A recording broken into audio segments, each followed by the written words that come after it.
CSN study में आप सभी का स्वागत है। तो कैसे हैं आप लोग? आशा करते हैं कि अच्छे होंगे। तो आज की वीडियो में हम लोग क्लास 10 यानी कक्षा 10 के जो गणित यानी मैथ के जो सेट नंबर 4 है, ऑब्जेक्टिव टाइप का प्रश्न होता है सेट 4 में। तो ऑब्जेक्टिव टाइप का सेट 4 को आज की वीडियो में हम लोग कंप्लीट सॉल्यूशन करेंगे। तो चलिए शुरू करते हैं और एक एक प्रश्नों को समझते हैं। है मॉडल प्रश्न पत्र सेट 4। जैसे कि अब पहला प्रश्न 1 नंबर है कि 140 को अभाज्य गुणनखंडों के गुणनफल के रूप में लिखा जा सकता है। तो 140 को अभाज्य गुणनखंड कीजिए। यहाँ पर देखिए 140 को अभाज्य गुणनखंड करते हैं। 140 का एलसीएम करते थे, कितना आएगा? 2 में 70 जाएगा, फिर 2 में जाएगा 35 जाएगा, फिर जाएगा 5 से 7 यानी 2 गुना 2 गुना 5 गुना 7, 2 गुना 2 गुना 5 गुना 7। ऑप्शन नंबर सी यहाँ पर सही उत्तर होगा। ठीक है, अगला प्रश्न यहाँ पर 2 नंबर देखिए। 2 नंबर है कि 4a + 3 के रूप में धनात्मक संख्या निम्न में से क्या है?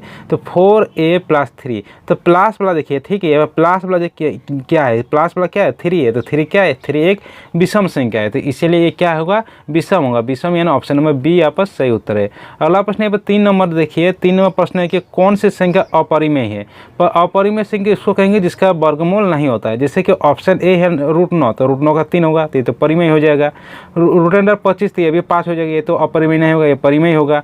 √20, तो √20 को करेंगे हम लोग अगर परिमेय में, तो इसको क्या होगा? पॉइंट में आएगा इसका मान। ठीक है, तो अपरिमेय संख्या क्या होगा? √20 यानी ऑप्शन नंबर सी यहाँ पर सही उत्तर है। अगला प्रश्न यहाँ पर 4 नंबर देख लेते हैं। 4 नंबर प्रश्न है कि 8, 9 और 25 का एलसीएम कीजिए। ठीक है, तो 8 का देखिए यहाँ पर एलसीएम कीजिएगा तो क्या होगा? यहाँ पर 2 गुना 2 गुना 2 गुना 1 होगा। ठीक है, यहाँ पर 9 का कीजिएगा तो 9 का कितना होगा? 3 गुना 3 गुना 1 होगा। और उसके बाद 25 का कीजिएगा तो कितना होगा?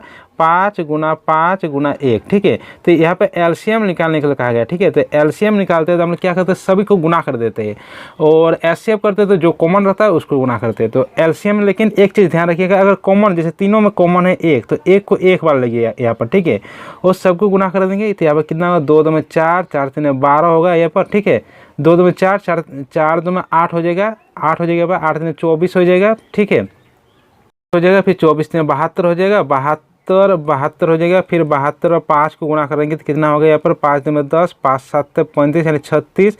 फिर 360 को 5 से गुना करेंगे, यहाँ पर 360 को 5 से गुना करेंगे तो कितना होगा? यहाँ पर 0 हो जाएगा, 5 और 30, 3 5 15 1800 यानी इसका एलसीएम निकल जाएगा 1800। तो 1800 यानी ऑप्शन नंबर बी यहाँ पर सही उत्तर है। अगला प्रश्न यहाँ पर 5 नंबर देखिए कि y बराबर px का ग्राफ दिया गया है, तो बहुपद px के शून्यों की संख्या क्या है? तो देखिए x एक्स में जो ग्राफ है, जो कर्व है, वो कितना बार काट रहा है? तो देखिए x एक्स में यहाँ पर एक बार काट रहा है और यहाँ पर एक बार काट रहा है, यानी 2 बार, यानी शून्यों की संख्या हो जाएगा 2 यानी ऑप्शन नंबर सी यहाँ पर सही उत्तर है।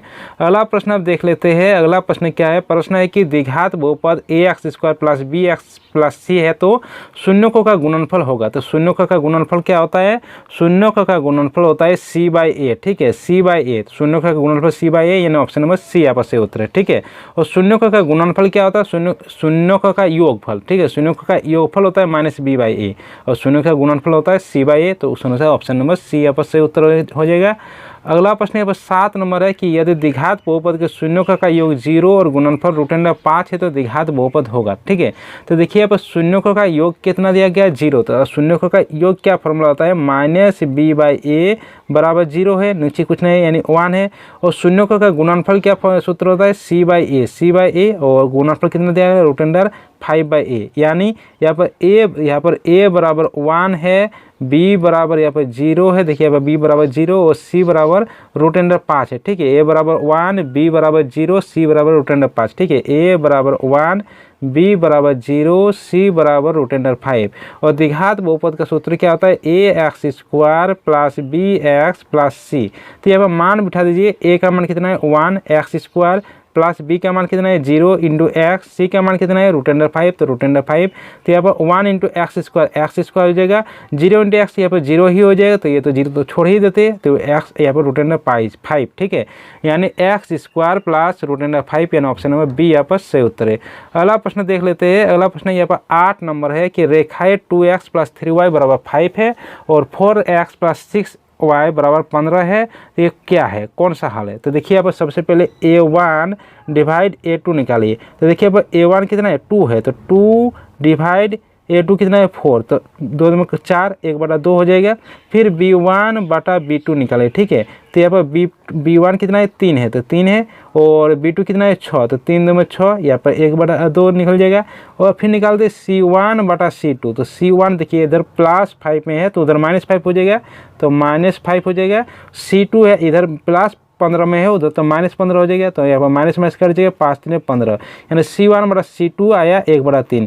तो यहाँ पर देखिए A1 बटा A2 भी 1/2 है, और B1 बटा B2 भी 1/2 है, लेकिन C1 बटा C2 1/3 है, यानी A1 बटा A2 बराबर B1 बटा B2 मिल रहा है। यहाँ पर A1 बटा A2 बराबर B1 बटा B2 मिल रहा है, लेकिन C1 बटा C2 नहीं मिल रहा है। तो जब अंतिम वाला नहीं मिलता है तो क्या होता है, कोई हल नहीं है, कोई हल नहीं है, यानी ऑप्शन नंबर डी यहाँ पर सही उत्तर है।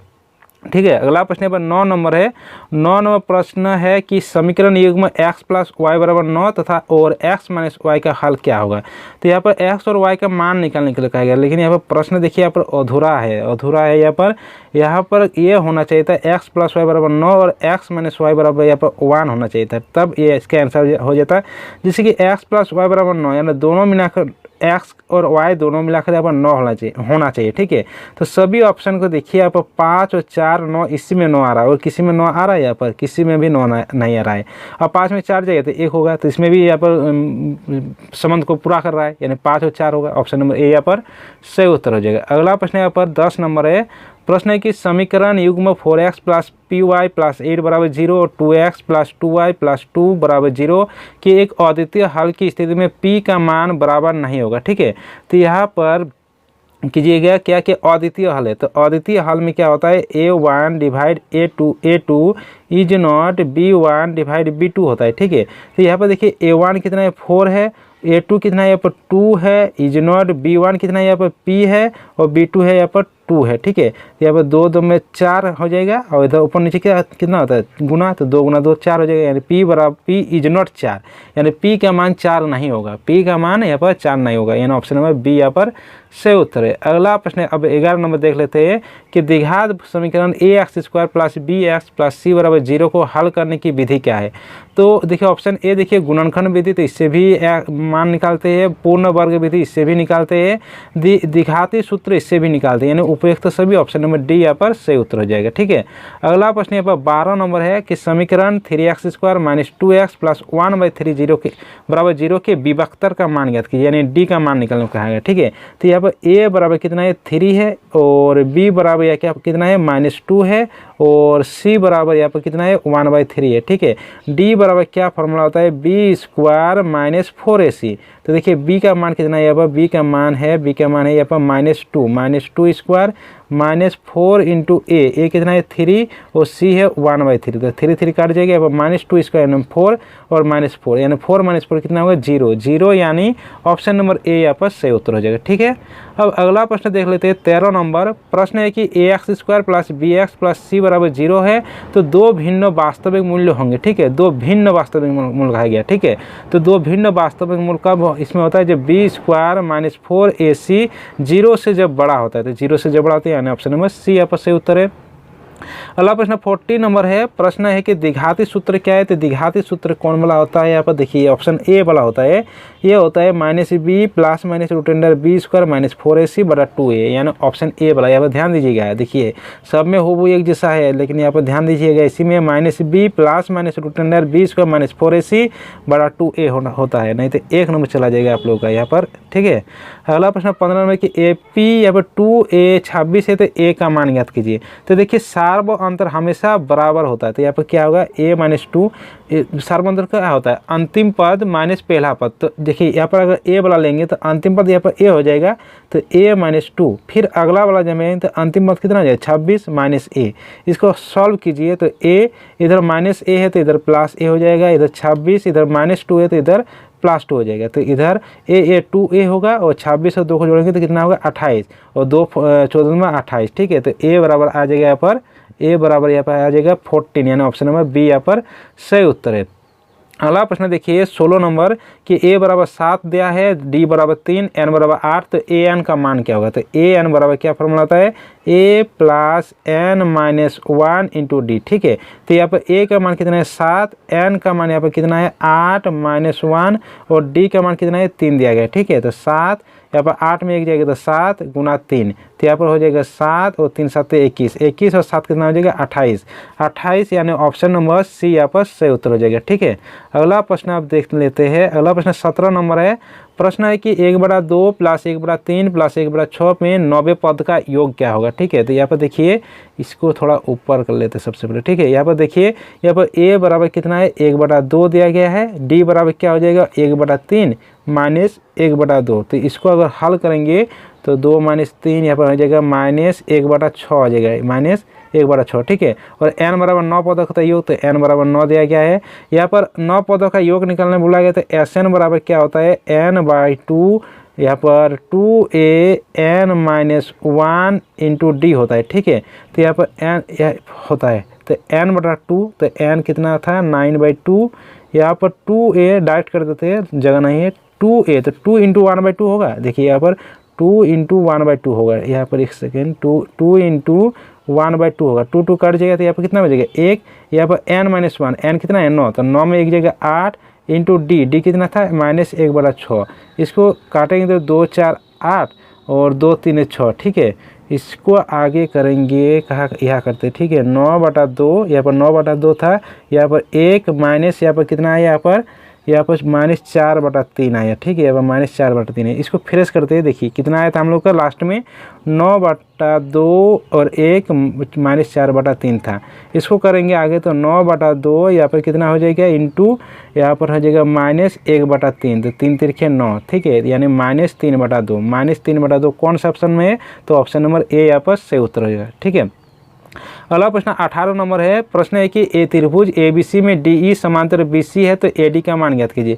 तो देखिए इस तरह के एक त्रिभुज होता है, ABC यहाँ पर आखिरी तो नहीं दिया गया है, यहाँ पर DE होता है। ठीक है, यहाँ पर DE समांतर BC है, तो फॉर्मूला होता है AD/DB और AE/EC, उसी फॉर्मूला से निकल जाएगा, लेकिन यहाँ पर तो पूरा दिया हुआ नहीं, तो यहाँ पर अब इसको छोड़ना ही पड़ेगा, पूरा होगा तब ना बनेगा।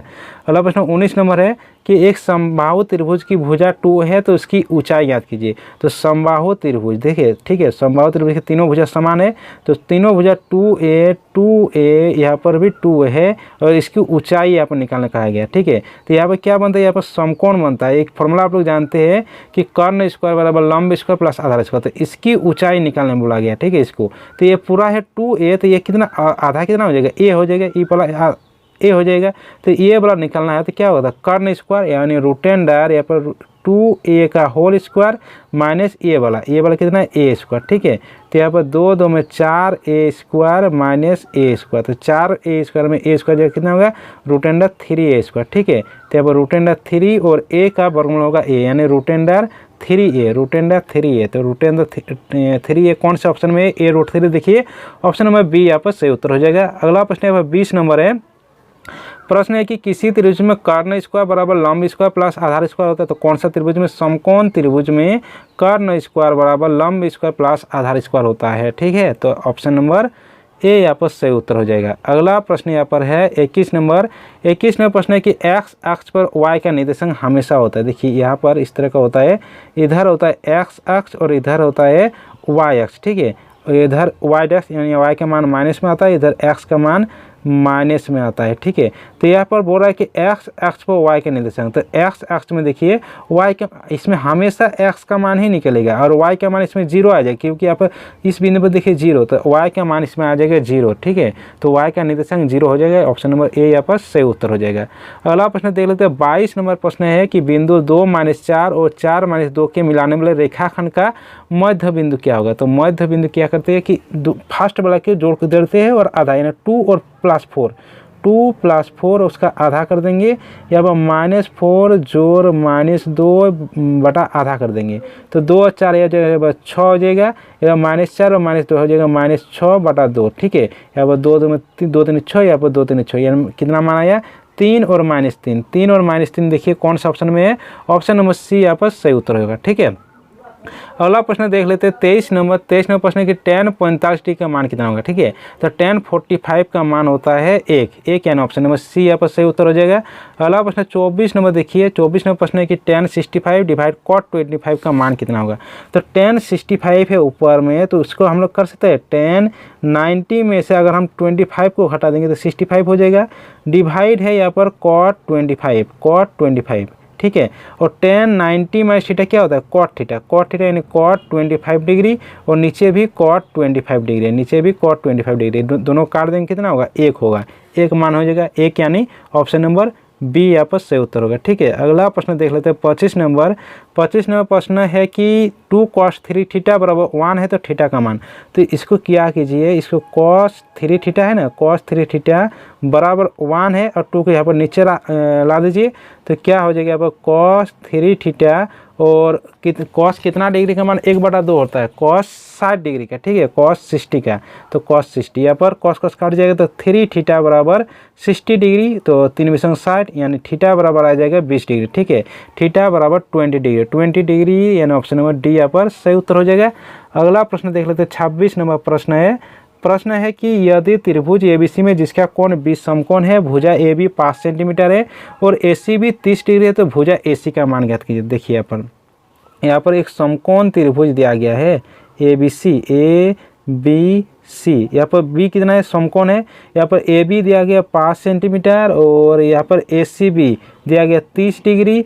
यहाँ पर मान निकलना है किसका, ए सी का, इसका मान निकलना है। तो अगर ये थीटा होता है तो इसके ऑपोजिट वाला क्या होता है, पी होता है, और इसके ये वाला क्या होता है, एच होता है। तो हमें पी दिया गया है और एच निकालना है, पी दिया गया है एच निकालना है, यानी पी बटा एच किसका फॉर्मूला होता है, साइन का। तो यहाँ पर साइन थीटा लग जाएगा, साइन थीटा का मान दिया है 30 डिग्री, यहाँ पर पी का मान कितना है 5 और एच यानी तो निकालना है ए सी, और साइन 30 डिग्री का मान होता है 1/2 बराबर 5/AC। ठीक है, और ऊपर नीचे क्या होता है, गुना होता है, यानी 2 × 5 हो जाएगा, AC बराबर 5 में 10 सेंटीमीटर। देखिए कौन सा ऑप्शन में है, ऑप्शन नंबर सी यहाँ पर सही उत्तर है। ठीक है, अगला प्रश्न देखिए 27 नंबर प्रश्न है कि त्रिभुज PQR में जिसका कोण Q समकोण है, PQ 4 सेंटीमीटर, PR 8 सेंटीमीटर, तो कोण QPR का मान ज्ञात कीजिए। देखिए अब एक समकोण त्रिभुज दिया गया है PQR, Q कोण समकोण है 90 डिग्री दिया गया है, और यहाँ पर PQ है 4 सेंटीमीटर और PR है यहाँ पर 8 सेंटीमीटर, QPR, तो बीच में वाला देखिएगा, बीच में क्या है P, तो P कोण निकालना है। ठीक है,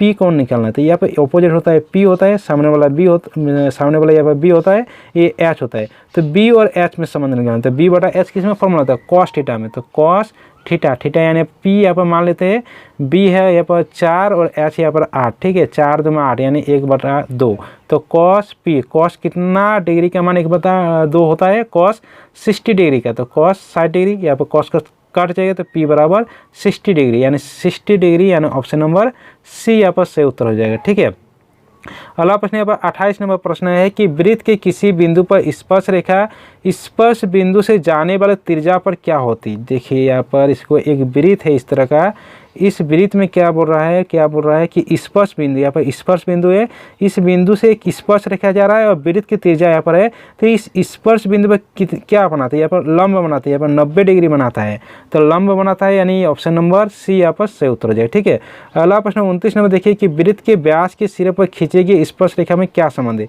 जैसे कि एक वृत्त है, यहाँ पर एक वृत्त है, ठीक है, यहाँ पे वृत्त का व्यास केंद्र से होकर गुजारेगा और वृत्त के व्यास के सिरे, यहाँ पर एक सिरा यहाँ पर एक सिरे, इसके सिरे पर कोई स्पर्श रेखा खींच रहा है, तो दोनों में क्या है, दोनों में संबंध क्या है, समांतर है, आपस में दोनों में आपस में समांतर है, यानी ऑप्शन नंबर बी यहाँ पर सही उत्तर हो जाएगा।